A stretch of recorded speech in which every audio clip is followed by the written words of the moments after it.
Hi there, if you've been following my channel for the last 6 months, you'll know I've been focusing on a game series for the Commodore 64, specifically the Silverbird range. But every now and then I feel like I might want to do something a little bit different. For example, maybe a top 10 video for a particular game system or a particular genre of game, maybe even focusing on one specific game on a particular video, or other things that are just sort of nostalgia trips for me, looking back at the early days of when I was playing games back when I was a kid. So for that reason I'm launching a new series. There won't be many videos that I'll do in this series, maybe one every month or something like that, possibly even less. But this will be the first of those videos, so welcome to Gaming Memories.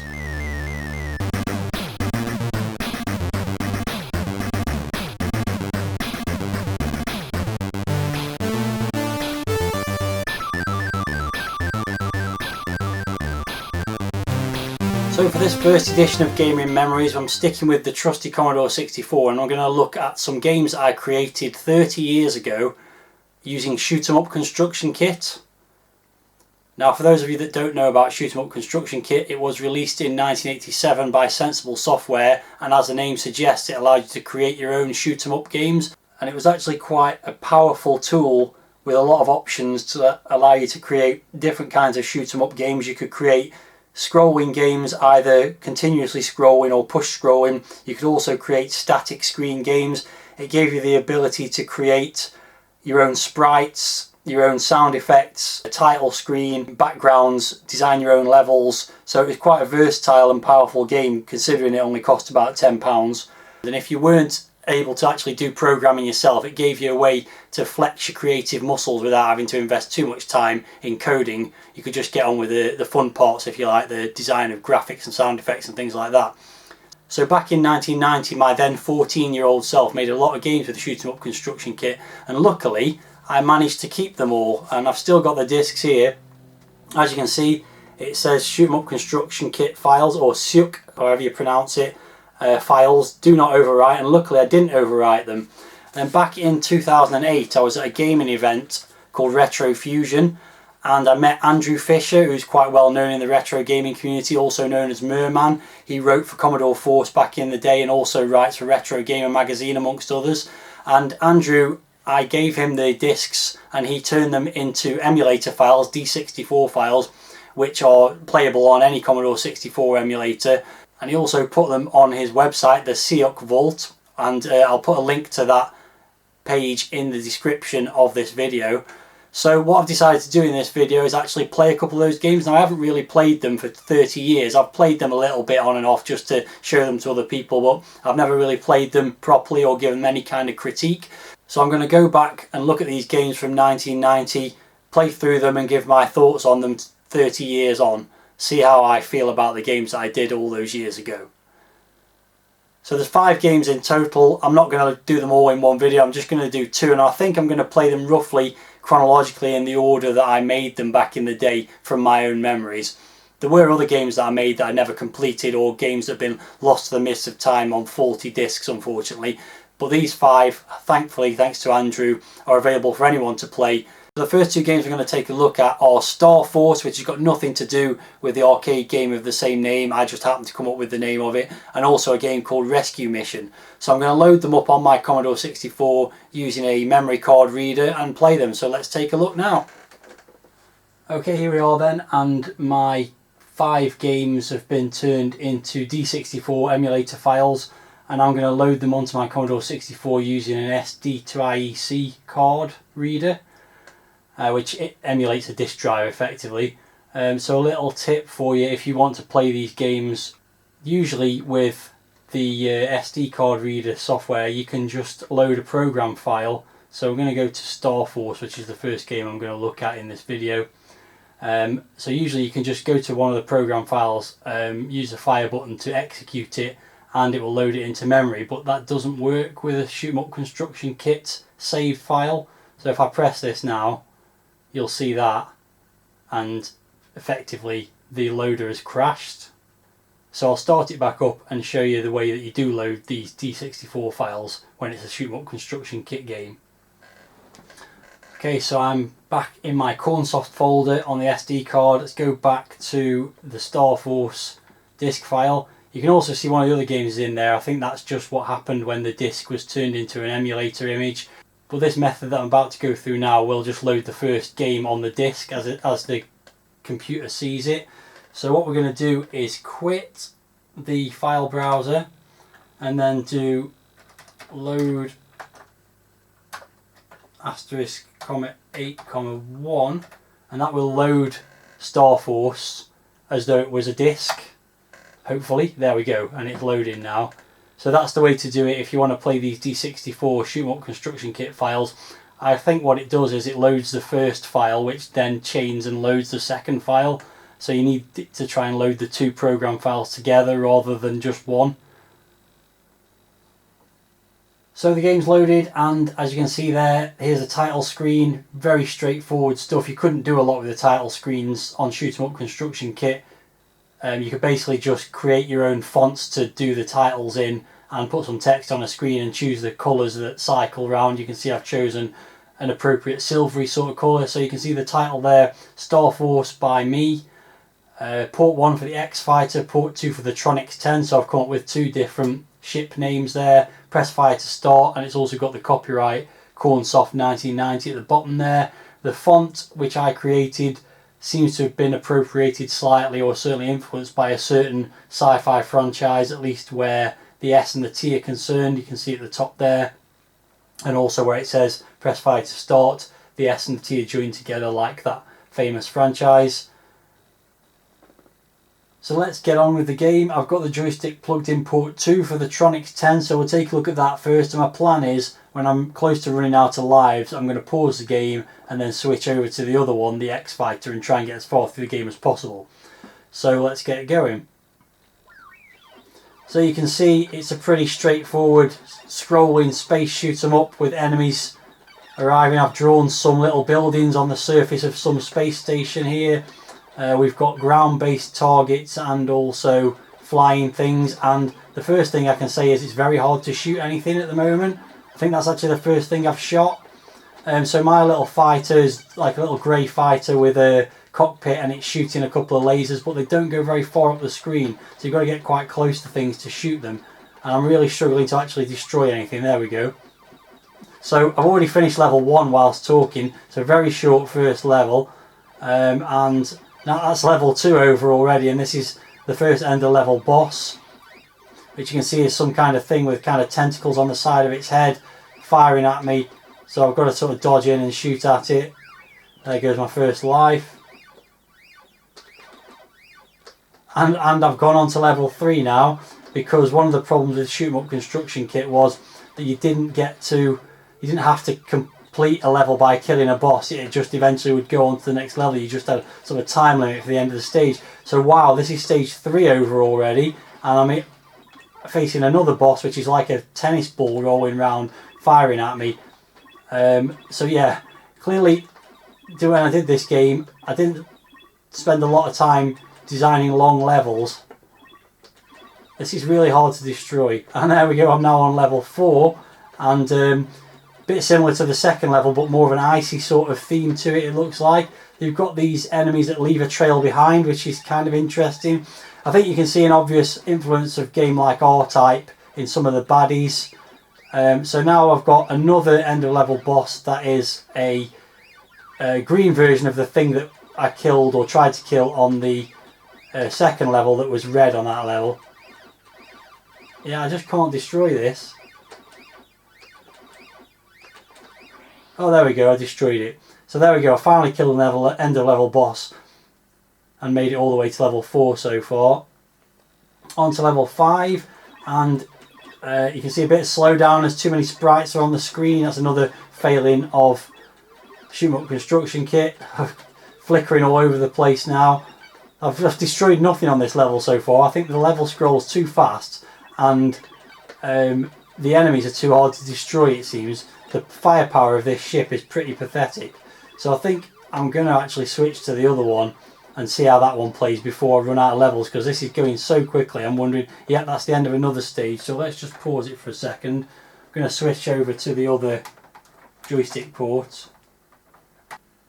Okay, so I'm now about to start with the other fighter, which was the X-Fighter. let's take a look at how this one plays. Okay, so here we go. We're moving on to now level, I don't know, 6 I think we're up to. And it's sort of some kind of indoor trench sort of thing. Very generic sort of thing. And this thing seems a bit more powerful. It certainly fires its fireballs a little bit further. Oh, there's a giant pink crab at the end of this stage. So yeah, it definitely fires the fireballs a lot further up the screen. And they also seem to be more powerful. So I'm not really sure why you would play with the other one knowing this, but there we go. I don't know why I made it with... Oh dear, I've crashed into the wall there. There we go, finally got rid of that one. Still got a few lives left, so let's see how it goes. So we just have to wait for the game to flick to the next level. That was a very boring looking level. I feel like I was running out of things to draw by this point. So now we see the reuse of the... oh, something finally shot me. I think that's the first time anything's actually shot me in the game. But now we see the reuse of the graphics from the earlier stages, but this time we've got red sort of bloody walls and like a skull at the end. So I don't know if this is the final boss, but this looks quite hard. I mean, there's no way I can get between there we go, and actually fire without getting hit myself. It's really, really difficult to actually destroy the bosses because they fire so quickly at you. There we go, I got it though. There we go, that's quite a nicely drawn skull at the end. And I quite like this sort of biological kind of look to these graphics with the little sort of wiggly tentacles. And I think that's it. I think that was the last stage. So I'm back to the beginning now. So I'll just play through until I've run out of lives. So again, I think graphically I've actually not done that bad a job. I think there's some quite nicely animated enemies. The background starfield looks okay. There's different kinds of enemies firing things from the ground and moving enemies. Things that fly towards you and shoot at you. So overall I don't think I did too bad a job. There goes another life. But the levels are ridiculously short and the bosses are very hard to shoot at without losing lives. The fire rate is a little bit too fast. Oh, there goes another life. This thing's ripped off completely from R-Type, the thing that goes across the screen there. And I think that was my last life gone now. Yep, so there we go. That was Star Force. I think that was probably the first game that I made to completion. I definitely was playing around with some other games before that, but never actually completed them. So I think this was the first one that actually did a completed game. And, well, it's not great, is it? I think I'd spent a bit more time making the levels a bit longer and some of the enemies a little bit slower perhaps, or the scroll speed. I can't remember if you could actually adjust the scrolling speed or not, but it definitely scrolls too quickly. You haven't got time to shoot things before they disappear off the screen. But yeah, graphics wise, not too bad. Sounds are very basic, typical sort of space shooter sounds. You couldn't have any music or anything like that. So overall, I'm not going to give it a rating, but it's very average. But having said that, I think it's probably better than some budget games that I've played, particularly some of the Mastertronic shoot-em-ups were pretty poor, and it's definitely no worse than those, even though it could have done with a bit better level design. So there we go, that was the first game. I'm now going to move on to the second game for this video, which is a push-scrolling run-and-gun type game, which we'll load up now. So here we have game number 2 for this video, Rescue Mission. And you can see from the title screen I went for a different approach here with the way it looks, and I've gone with kind of a very bland looking, here are your mission orders kind of thing. It's like almost like lined paper or some kind of telex transmission or something like that. So you can see from the title screen, Rescue Mission is by Cornsoft, graphics and sound effects by me, unsurprisingly, and the graphics is spelt with an X because I guess I thought that was cool at the time. 2-player game again, so let's press fire to play and get on with it. And you can see pretty clearly this is inspired by the likes of Commando and Ikari Warriors. Nice touch I think at the bottom that I did was that the lives are represented by little faces. You can see right at the bottom below the score there. This has got some very dubious buildings in it, dubious kind of 3D. They don't look very good for starters, and you can kind of walk along the top of them as well as underneath them. So yeah, you'll see more of that later. Otherwise, I think very similar to Commando, you've got the plants on the ground and my little guy running around. Only the 2 frames of animation when you're going left and right, so doesn't look great, but there you go, that's the best I could do. So let's progress up the screen and see what enemies we find. Okay, so a couple of guys with machine guns, we've got a bridge and some water. There's a guy in the water there. This is another flaw with shoot 'em up construction kit, is when an enemy stops, they only ever fire upwards. So you've got this guy pointing to the right here at me, but he's shooting upwards, so not really very good there. Here we've got a little pond in a completely different water colour for some reason. Very sparse with the enemies so far. Here's a guy with a rocket launcher. Pretty easy to dispatch. We've got a road there. So here's the first hazard, and it's kind of like a barbed wire fence, and I'll show what happens when you walk into this. You lose a life basically. So yeah, that was quite a nice touch, I think, that I put in there, was you have to shoot through the barbed wire fence to get through. And these guys are very easy to dispatch, and there's virtually no enemies on this. So this is the aim of the game. You've got to rescue these guys that are tied to these posts, inspired by the film Rambo, I expect. But what's a bit strange is, when you rescue them, you get no points. So actually there's no point actually rescuing them.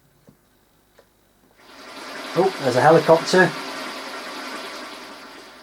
A couple more enemies here. Pretty boring gameplay so far. You see the slowdown again there with too many sprites on the screen. You've got kind of a box with a gun poking out of it shooting down, but that's quite easy to avoid as well. Here's another big building. Oh, we've got some guys in the building, but again, you can't walk behind this building. It's just an object in the middle of the screen. So yeah, it's not very well thought out really. So we're into a jungle now.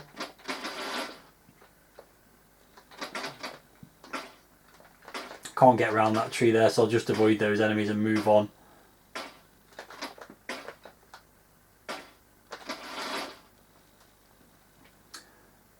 So the guy's trousers have disappeared now because we've moved into a grassy area. Very like, okay, that was the end of the first level. So let's see what else we get. More just guys shooting who are very easy to dispatch. There's not a lot of challenge here. We've got 3 guys behind a wall here. Again, the problem is you can't, with shoot 'em up construction kit, you can't draw the enemies on the screen before you get to them, before the screen appears. So it's very easy to just move around things because they appear after you've got past the point where they actually do you any damage. So here we've got a guy, a little bit more of a challenge. We've got a guy shooting along and he's not very easy to get to. Well, I can just walk across and get him there actually, so not actually that difficult after all. So over the bridge again. Again, that guy just walked straight past me. What I do like, I should mention, is this guy on the right hand side here who's shooting across. He's got like he's doing like a recoil action, reloading his gun. So I think that's quite a nice touch. Again, enemies that appear after you've walked past them, which means it's not particularly challenging. Obviously trying to make it a little bit more difficult here with lots of enemies, but there's still an easy way to get around them all. So I'm not even going to bother shooting all these guys, but there you go, there's a guy on the roof there. This guy, obviously I've walked past the building here, but I can quite easily shoot him from the side there. Same with this guy, he's on the roof of the building, but I can just walk to the side of him. So yeah, I can see what I was trying to do with the buildings, but it's not really very good. A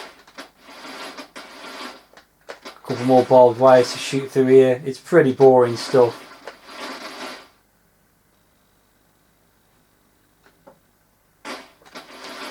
So I'll just progress through it as quick as I can. Bit of variety in the enemies, in the people to rescue there, but again, no points for any of them, so let's just move on. Oh, okay, so this is sort of recreating the scenes from the game Commando where you get a load of enemies coming at you all at once, but like you saw in the other game, it'll flick onto the next level before you've even dispatched them all. So again, they weren't very challenging to avoid. What have we got here? Again, just more enemies walking down the bridge, but again, the point at which the screen scrolls when you get to the top of it is so far up that by the time you get to the top of it and stuff comes on the screen, it's very easy to get past them.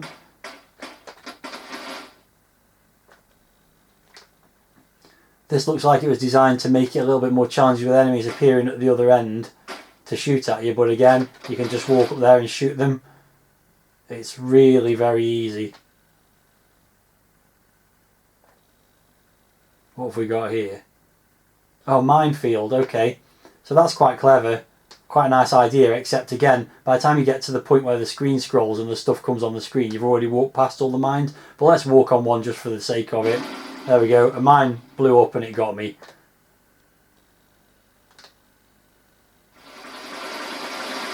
Okay, this is a little bit more of a challenging situation. We've got this helicopter that's stopped and is firing bullets across the screen. So that looks like it's going to be quite difficult to get past. Let's give it a go. Yeah, he's got me. But actually I think there's a way around this, which is basically just to walk underneath it there. So not that challenging after all.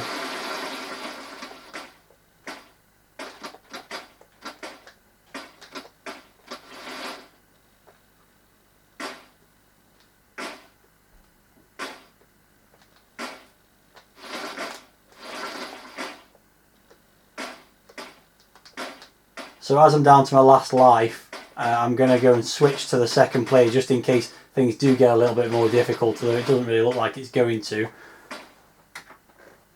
Now because this is a push scrolling game, I'm going to have a second joystick, so I plugged the second joystick in and I've got my second player. You can see it's a bit different looking to the first player, so that was a nice touch as well. It wasn't just change the trouser colour, they are actually two different races in this case. So I'm going to have to move them up simultaneously until the first player dies off. I've only got one life left anyway, I think, for him now, so it won't take too long.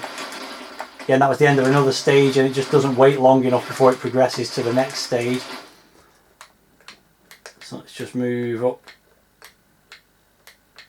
Wow, nothing happening at all there. He should get killed by that now. That should make life easier for moving on from this point.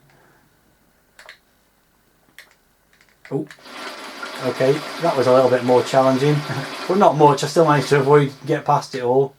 Looks like we've got another minefield coming along here. Yep, there we go. But I've already passed all the mines by the time they appear. So again, not great. It's just the real problem with these shoot 'em up construction kit games is generally you just can't put enough enemies on the screen for it to be particularly challenging. Here we've got 4. But they're all in a position where I could just easily avoid them all. There's no pressure on you to actually move through the game quickly, so you can always just take your time. So let's just keep going. Okay, another helicopter, which I think is quite nicely drawn. Multiple sprites combined there. But the landscapes are quite boring generally speaking. Oh, I lost a life there. The guy in the water got me. Oh, a tank. But it's just drove straight past me for some reason. I was clearly playing around with bigger multi-sprite enemies at this point. Oh, that guy's that's quite smart. He's kind of appeared camouflaged in the trees there. But still, oh! Well, finally one of the mines got me. Again, he was in a place where by the time he appeared, I could already negotiate past him. So I've only got a couple of lives left now, so you never know, I might not actually complete this game. I don't know how much longer it goes on for. Seems like I spent a bit more time building bigger levels on this one at least. Even though they're mostly quite bland looking. Make my way through the jungle here. Oh, there's another one of those guys appeared, but... Oh, and another life lost. Yeah, this has actually got a little bit more difficult now. Fair play to me. I need to get... There we go. Everything only takes one hit to kill, so there's not much challenge there either. We're going to have another swarm of enemies. Oh, a tank, okay. Well, there you go, there's a tank, which would have been really challenging, except for the fact you can just stand by the side of it and shoot it from the side, so not great. Oh, that's killed me. I shouldn't have walked into that really, should I? So, just got the one life left. Let's see if we can make it to the end.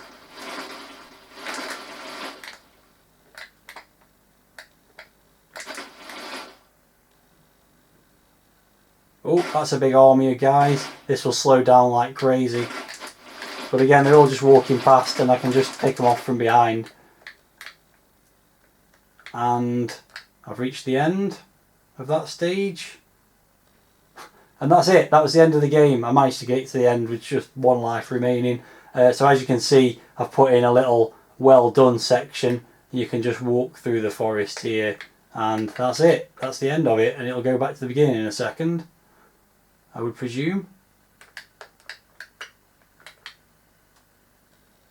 So there you go. That was rescue mission. I didn't rescue everyone because what was the point? There was no points to be scored anyway. So I could probably go through most of the game again, but I'll just kill myself off because I think we've seen enough. Finish myself off with a rocket launcher to the face there. So all in all, not a great game again. Certainly I think I wasn't too bad at designing the graphics. I think the graphics look pretty reasonable for a Commodore 64 game. And the problem with it is simply that there's just not enough enemies on screen and they're not positioned in a place where they can do you any kind of serious damage. It's very easy to avoid everything and just pick them off from behind or the side or whatever you need to do. A couple of little points there, like the helicopter maybe, where it was a little bit more difficult to progress, but really, as you've seen, I haven't played these games properly for 30 years and yet it's very easy to make my way through them all. So that's it for these two games, the first two games in a little mini series of shoot 'em up construction games that I created 30 years ago. Let me know in the comments what you thought of those games. If you want to download them, then go to the link that I've put in the video description and let me know what you think of them if you play them, but I think you've probably seen enough really. I will do some further videos in the future with the other games, so tune in for those if you enjoyed these, and if you didn't, then there's only going to be another couple of videos to come. So hopefully you liked them. Let me know in the comments what you thought, and I'll be back again with my normal series, Silverbird Selection, next time around. Thanks for watching, and bye for now.